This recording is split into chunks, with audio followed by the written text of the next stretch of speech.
ಇನ್ನು ಮತ್ತೊಂದು ಕಡೆಯಲ್ಲಿ ರಾಜ್ಯ ಆರ್ಎಸ್ಎಸ್ ನಿಂದ ಮಾಹಿತಿಯನ್ನ ವರಿಷ್ಠರು ಸಂಗ್ರಹಿಸಿದ್ದಾರೆ. ಸಂಘ ಪರಿವಾರದ ಜೊತೆಗೆ ದೆಹಲಿ ನಾಯಕರು ರಾಜ್ಯ ಬಿಜೆಪಿಯಲ್ಲಿ ನಡೀತಾ ಇರುವಂತಹ ಬೆಳವಣಿಗೆಗಳ ಕುರಿತಾಗಿ ಚರ್ಚೆಯನ್ನ ನಡೆಸಿದ್ದಾರೆ. ರಾಜ್ಯಾಧ್ಯಕ್ಷ ಚುನಾವಣೆಯ ಬಗ್ಗೆಯೂ ಕೂಡ ಚರ್ಚೆ ನಡೆದಿರುವ ಸಾಧ್ಯತೆ ಇದೆ. ಶಾಸಕ ಯತ್ನಾಳ್ ಜಾರಕಿಹೊಳಿ ಟೀಮ್ ಈ ವಾರಾಂತ್ಯಕ್ಕೆ ದೆಹಲಿಗೆ ಕರೆಸಿಕೊಂಡು ಅವರ ಜೊತೆಗೆ ಮಾತುಕತೆ ನಡೆಸುವಂತಹ ಸಾಧ್ಯತೆ ಇದೆ.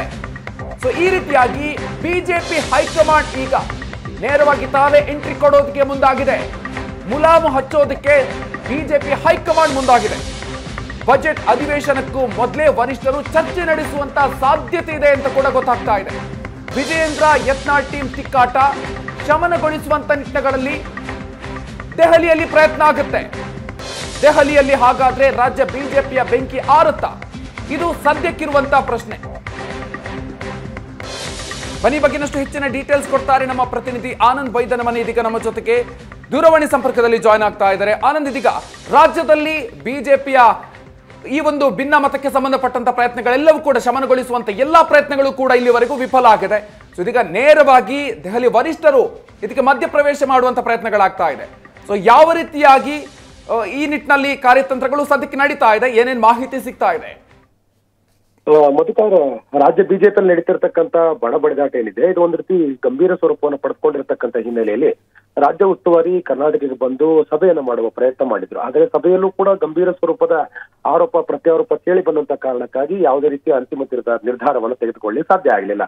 ಯಾವುದೇ ರೀತಿಯ ಗಂಭೀರವಾದ ಎಚ್ಚರಿಕೆ ಮಧ್ಯದಲ್ಲೂ ಕೂಡ ಬಡಬಡಿದಾಟದ ನಾಯಕರಿಂದ ಸಹಜವಾಗಿ ಮುಂದುವರೆದ ಪ್ರಯತ್ನಗಳು ಆಗ್ತಾ ಇರುವಂತ ಕಾರಣಕ್ಕಾಗಿ ನಾಯಕರ ವಿರುದ್ಧ ವಾಕ್ಸಮರಗಳು ಮುಂದುವರೆದಿರುವಂತ ಹಿನ್ನೆಲೆಯಲ್ಲಿ ಕೇಂದ್ರ ನಾಯಕರು ಮಧ್ಯ ಪ್ರವೇಶ ಮಾಡ್ತಾ ಇದ್ದಾರೆ. ಎಲ್ಲರನ್ನೂ ಕರೆದು ಮಾತಾಡಿ ಸಮಸ್ಯೆಯನ್ನ ಪರಿಹಾರ ಮಾಡುವ ನಿಟ್ಟಿನಲ್ಲಿ ಪ್ರತ್ಯೇಕವಾಗಿ ಕರೆದು ಮಾತಾಡ್ಲಿಕ್ಕೆ ಈಗ ಕೇಂದ್ರ ನಾಯಕರು ಮುಂದಾಗಿದ್ದಾರೆ. ಆ ಕಾರಣಕ್ಕಾಗಿ ಆರಂಭಿಕ ಹಂತವಾಗಿ ಯತ್ನಾಳ್ ಟೀಮ್ ಅಂದ್ರೆ ಬಡಬಡಿದಾಟಕ್ಕೆ ಮೂಲ ಕಾರಣರಾಗಿರ್ತಕ್ಕಂಥ ನಾಯಕತ್ವರು ತಮ್ಮದೇ ಆದಂತ ಆಕ್ರೋಶನ ಹೊರಹಾಕಿ ಪ್ರತ್ಯೇಕ ತಂಡ ಕಟ್ಕೊಂಡಿರ್ತಕ್ಕಂಥ ಯತ್ನಾಳ್ ಟೀಮ್ ಅನ್ನ ಆರಂಭಿಕವಾಗಿ ಕರೆದು ಮಾತಾಡ್ತಕ್ಕಂಥ ಪ್ರಯತ್ನಕ್ಕೆ ಹೈಕಮಾಂಡ್ ಮುಂದಾಗಿದೆ.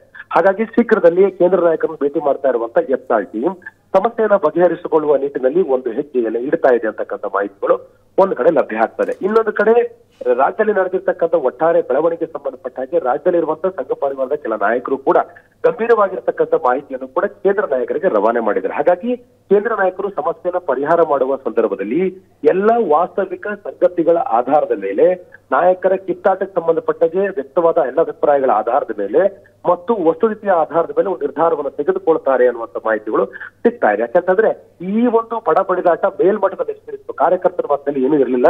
ಸಂಘಟನೆಗೆ ಪೂರಕವಾಗಿ ಕೆಲಸ ಮಾಡ್ತಾ ಇರತಕ್ಕ ಕಾರ್ಯಕರ್ತರ ಭಾವನೆಯೂ ಕೂಡ ಸಮಸ್ಯೆಯನ್ನು ಬಗೆಹರಿಸಬೇಕು ಅಂತಕ್ಕಂಥ ನಿಟ್ಟಿನಲ್ಲಿ ಹಕ್ಕೊತ್ತಾಯ ಆಗಿತ್ತು. ಆ ಕಾರಣಕ್ಕಾಗಿ ಮಧ್ಯಪ್ರವೇಶ ಮಾಡಿರುವಂತಹ ಕೇಂದ್ರ ನಾಯಕತ್ವ ತಡವಾಗಿ ಆದರೂ ಕೂಡ ಈ ಸಮಸ್ಯೆಯನ್ನು ಪರಿಹಾರ ಮಾಡುವ ನಿಟ್ಟಿನಲ್ಲಿ ಒಂದು ಆರಂಭಿಕವಾಗಿರ್ತಕ್ಕಂಥ ದಿಟ್ಟ ಹೆಜ್ಜೆ ನೀಡಿದೆ.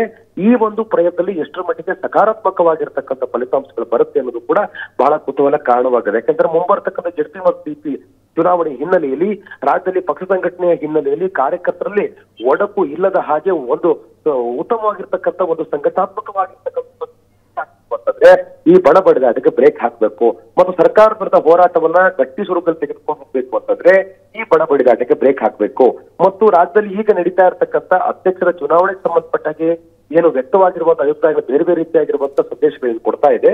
ಅವೆಲ್ಲರಿಗೂ ಕೂಡ ಫುಲ್ ಸ್ಟಾಪ್ ಹಾಕ್ಬೇಕು ಅಂದ್ರೆ ಕೇಂದ್ರ ನಾಯಕರ ಮಧ್ಯೆ ಪ್ರವೇಶ ಅಗತ್ಯ ಆಗಿತ್ತು.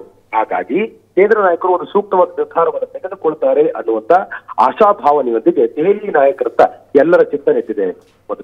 ಆನಂದ್, ಇದೀಗ ಪ್ರಮುಖವಾಗಿ ಒಂದ್ ಕಡೆಯಲ್ಲಿ ಯತ್ನಾಳ್ ಬಣ ಹಾಗೂ ಮತ್ತೊಂದು ಕಡೆಯಲ್ಲಿ ವಿಜೇಂದ್ರ ಬಣದ ಒಂದು ಸಮಸ್ಯೆ ಆಗಿದ್ರೆ, ಮತ್ತೊಂದು ಕಡೆಯಲ್ಲಿ ರಾಮುಲು ರೆಡ್ಡಿ ವರ್ಸಸ್ ಎರಡು ಪ್ರತ್ಯೇಕವಾಗಿರುವಂತಹ ವಿಚಾರಗಳು. ಈ ಎರಡು ವಿಚಾರಗಳನ್ನು ಕೂಡ ಯಾವ ರೀತಿಯಾಗಿರುವಂತಹ ಆಪ್ಷನ್ಸ್ ದೆಹಲಿ ನಾಯಕರ ಮುಂದೆ ಇದೆ ಅಂತ?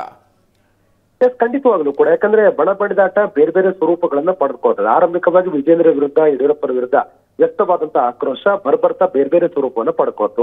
ಸ್ಥಳೀಯ ಮಟ್ಟದಲ್ಲಿ ಇದ್ದಂತಹ ಸಮಸ್ಯೆಗಳಿಗೆ ಪೂರಕವಾಗಿ ಎಲ್ಲ ನಾಯಕರು ಯತ್ನಾಳ್ ಟೀಮ್ ಸೇರುವಂತ ಪ್ರಯತ್ನವನ್ನು ಕೂಡ ಮಾಡಿದ್ರು. ನಂತರದಲ್ಲಿ ಈಗ ಆರಂಭಗೊಂಡಿರ್ತಕ್ಕಂಥ ರಾಮುಲು ಮತ್ತು ಗಣಿದಡಿ ರೆಡ್ಡಿ ಅವರ ಗಲಾಟೆ. ಹಾಗಾಗಿ ಈ ವಿಚಾರದಲ್ಲೂ ಕೂಡ ಕಲ್ಯಾಣ ಕರ್ನಾಟಕ ಭಾಗದಲ್ಲಿ ಇಂಪ್ಯಾಕ್ಟ್ ಆಗಬಹುದಂತ ರಾಜಕೀಯ ಬೆಳವಣಿಗೆ ಆಗ್ತಾ ಇರುವಂತ ಕಾರಣಕ್ಕಾಗಿ ಇದನ್ನು ಕೂಡ ಪರಿಹಾರ ಮಾಡಬೇಕಾಗಿದೆ. ಒಂದು ಕಾಲದಲ್ಲಿ ಅತ್ಯಂತ ಆತ್ಮೀಯರಾಗಿದ್ದಂತ ನಾಯಕರುಗಳು ಈಗ ಪರಸ್ಪರ ವಾಕ್ಸಮರಕ್ಕೆ ಇಳಿದಿರ್ತಕ್ಕಂಥ ಬಹಿರಂಗವಾಗಿ ಟೀಕೆ ಟಿಪ್ಪಣಿಗಳನ್ನು ಮಾಡ್ತಾ ಇರತಕ್ಕಂಥದ್ದು ಪಕ್ಷದ ಒಳಗಡೆ ಎಲ್ಲವೂ ಕೂಡ ಸರಿ ಇಲ್ಲ ಅಂತಕ್ಕಂಥ ಬಹಿರಂಗ ಆಗ್ತಾ ಇದೆ.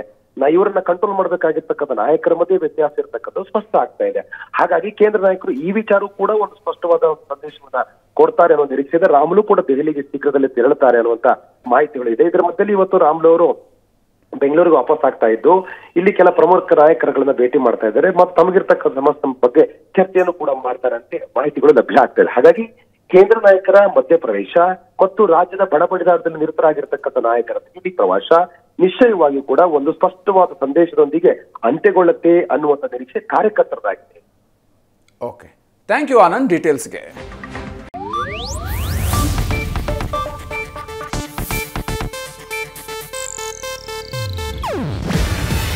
ಇದು ಏಷ್ಯಾನೆಟ್ ನ್ಯೂಸ್ ನೆಟ್ವರ್ಕ್ ಪ್ರಸ್ತುತಿ. ನೀವು ನೋಡ್ತಿದ್ದೀರಾ ಏಷ್ಯಾನೆಟ್ ಸುವರ್ಣ ನ್ಯೂಸ್.